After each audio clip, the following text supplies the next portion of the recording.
Huh.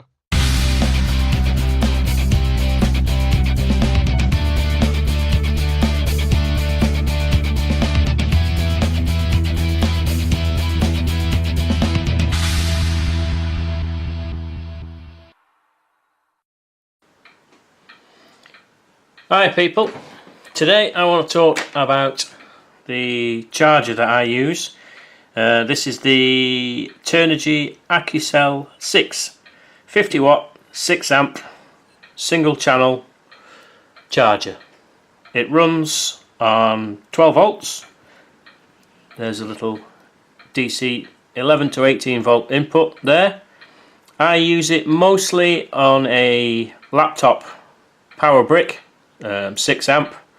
If I'm away in the field or away camping, I can use my leisure battery. The unit does come with a couple of leads, one of which has crocodile clips on for connecting it to either the car battery or a leisure battery or whatever you've got.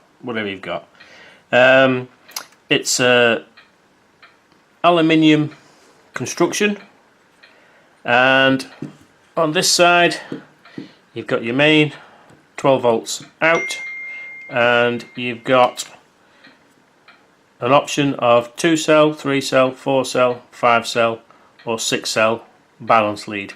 Now I don't charge any of my batteries singularly, if that's the right word to use there. I always use a balance board, parallel charging board, because I've got lots of batteries and charging them up one at once just doesn't work for me. We'll go into that in a short while. So yeah, this is it. Tiny little compact charger. It's approximately 5 inches by 4 inches. Doesn't weigh too much. It's reasonably heavy. The only downside I found with it is discharge. Now it will discharge batteries. What we'll do, we'll switch it on and I'll run you through what it will do. So in the menu you can step through. You've got Lipo balance charge, Lipo charge, Lipo fast charge, Lipo storage, Lipo discharge, and there again back to Lipo balance charge. It will do other battery types. You've got lithium polymer, life, lithium ion, lithium high voltage, nickel metal hydride, NiCads, lead acid. It does have a battery meter on board. It will tell you the battery resistance, and then you've got your system settings as well in there. Your safety timer, it'll cut off after 180 minutes if it's not finished. It'll charge up to 8 amps and then cut off. Self-explanatory. Temperature cut off. It's going to be pretty hot if it gets to 80 degrees C. Temperature units, Celsius, you can change to Fahrenheit if you're American. And the rest time between charging and discharging, 10 minutes. Not sure what they are. You can turn the beeper and buzzer on and off. Input power, if your car battery drops to 11 volts, this will stop and not pull any more volts out of it. Fairly straightforward. What else have we got? Battery memory, and then again you're back to Lipo battery. So it is a great little charger. It'll charge up to 6 amps. The discharge, although it does say 2 amps, I've never had it discharging anything above 0.4 of an amp. The way it discharges is it discharges through the balance lead, and it loads up a series of what I think are resistors, and they just get hot. That's how it gets rid of the energy. It turns the energy to heat, and the fan takes the heat away, but it can only discharge as fast as it can get rid of the heat. So it's quite a clever little thing. What we'll do is we'll plug a battery on, and I'll show exactly how it works.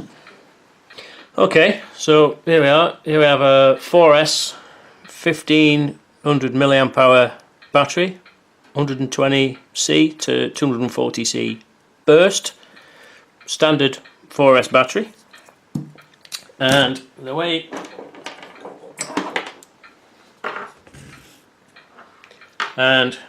it works, you get a set of banana plugs to plug in this side with your XT60 socket on. Plug your battery in there. Just plug your battery in, and then plug in. Make sure you get your balance lead the right way around. So this is a 4S, so this goes in that socket there. So there's your battery all connected, ready for charging. And you then need to choose what you want to do. You can balance charge it, you can just charge it without balancing it, or you can fast charge it, put it into storage, which takes the cells up to about 3.8 volts. You can discharge it, and then you're back to balance charge again. So to balance charge it, hit the enter button, choose the current at what you want to charge it at. Now 1C would be 1.5 amps. They do say you can charge, I think this one says, no it doesn't say max charge. Some of them do say you can charge them up to a maximum of 5C. Now I wouldn't ever dream of charging something at 5C, but anyway, the way I charge mine at 1C, so 1.5 amps, hit enter again. It's not a 3S, it's a 4S, so up to the next one, 14.8 volt, 4S, hit enter again. Press enter. It'll do a battery check to make sure it is a 4S. Hit confirm, and there you go, it'll start charging. It tells you the current voltage at the minute, that's jumping up as it's charging, and you can see there that figure just jumped up to show it's now charging at 1.5 amps. If you hit the right hand arrow, it'll tell you each cell. You can see this one was at storage level, 3.8 for cell 1, 3.8 for cell 2, 3.8 for cell 3, 3.79 for cell 4, so it's not too bad. Hit the right arrow again, it'll tell you it's at 34% capacity, and the average cell voltage is 3.8 volts, and that just cycles between those two screens. If you hit the left button, it'll tell you what the end voltage is going to be, 16.8 volts. It'll tell you the voltage coming in is at 11.95, and the internal temperature of the unit, which is the temperature of the unit inside here, is currently at 26 degrees. Now when it's discharging a battery, that climbs up to 40 odd degrees. On a hot day it could be more.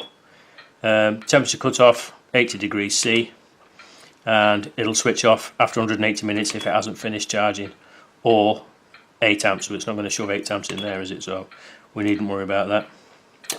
And then it's back to normal. So you can see on there, it's a Lipo 4S, it's charging at 1.5 amps, the battery's currently at 15.22 volts, you're on a balanced charge, it's been running for 1 minute and 37 seconds, and it's put 41 milliamps in. Now the way I calibrate my current sensors on the quads is I have a milliamp drawn on my OSD, and if it's a 1500 milliamp hour battery, I'll mostly pull 1000 milliamps out of the battery and then land. And when I recharge the battery, I should be in the region of 1000 milliamps going back in. If it's not, if I fly 1000 milliamps and come back and it only puts 500 milliamps back in, then I know my calibration is slightly off. So yeah, that's the charger. And like I said before, what I normally do is use the parallel charging board, which allows me to charge up to 6 batteries at once. Basically, you need to check the cell voltages of each of your batteries to make sure that they're there or thereabouts within 0.2 of a volt of each other, and then you can charge them all together. Your main XT60 goes in this side, your balance lead goes in that side. It's all commoned up. It doesn't matter if you use this port for your XT60 and this one for your balance lead, and then this one for another battery, and then this balance port. It doesn't matter, they're all common.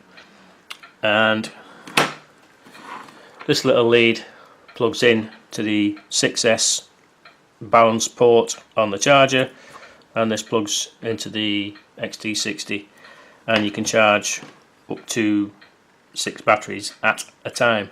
So if you've got 6 1000 milliamp hour 4-cell batteries, you would set the charger to 4S 6 amps, because you've got to add up all the amperages of the batteries, and it will spread that load then over the 6 batteries.